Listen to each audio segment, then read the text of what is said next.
L'explosion de joie à la hauteur de l'exploit. Au coup de sifflet final, les joueurs de Vesoul se précipitent vers leurs supporters. Véritable 12e homme pour cette qualification historique. Car pour ce premier 16e de finale de Coupe de France disputé par le club, près d'1 millier de Vésuliens avaient fait le déplacement à Raon-l'Étape, entre deux villes distantes d'à peine 120 km.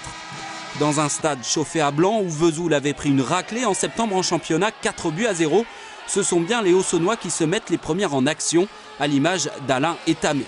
Sur une erreur de la défense vosgienne, l'attaquant camerounais se présente à nouveau seul devant le gardien de but, décisif, 0-0 à la pause. Finalement, c'est en deuxième période que Vesoul force le passage en 8e de finale. Alain Etamé, déjà double buteur face à Laval au tour précédent, profite d'une nouvelle erreur d'un défenseur de Raon-l'Étape. Le public explose de joie.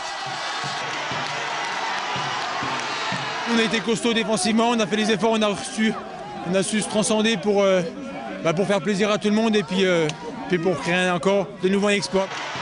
Raon-l'Étape pousse dans les 20 dernières minutes, mais les Vésuliens tiennent bon et se procurent même quelques occasions de tuer le match. Mais il était écrit que le suspense durerait 95 minutes. Quand on ne tue pas le match, c'est toujours dur. On a tremblé, mais on va dire que c'est un dénouement fabuleux parce que cette équipe elle est capable de soulever des montagnes, je le dis à chaque fois. Des fois, on est capable d'être dans le trou et cette équipe elle revient. Franchement, ces joueurs sont fabuleux.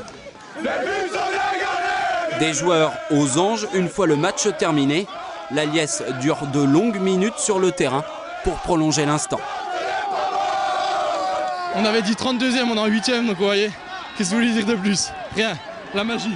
C'est exceptionnel. Franchement, je remercie déjà tous les supporters qui sont venus.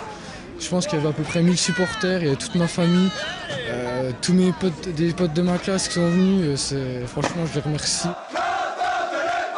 Vesoul rêve désormais d'accueillir un club de Ligue 1 à domicile, histoire de prolonger encore la magie de la Coupe de France et d'en faire profiter tous ses supporters.